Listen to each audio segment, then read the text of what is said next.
नमस्कार मु सुखदेव मिश्र दसपल्ला विज्ञापित अंचल परिषद 9 नंबर वार्डर काउंसिलर। आज पवित्र स्वायत्त शासन दिवस अवसर में दसपल्ला विज्ञापित अंचल परिषद तथा ओडिशार समस्त जनसाधारण को मोर अभिनंदन और शुभेच्छा। 2015 मसीह दसपल्ला विज्ञापित अंचल परिषद गठन होता।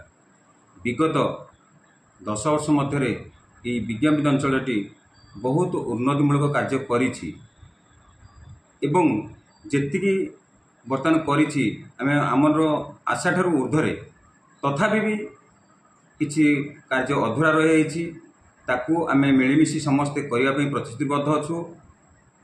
एणु दसपल्लार जनसाधारण मानकु तथा मोर काउंसिल मानकु समस्त को मोर विनम्र अनुरोध समस्ते आसंतु मिलिमिशि दसपल्लार एनएसी को आगो को नेबा या 1 नंबर स्थान में परिणत करने समस्ते संकल्पबद्ध होगा।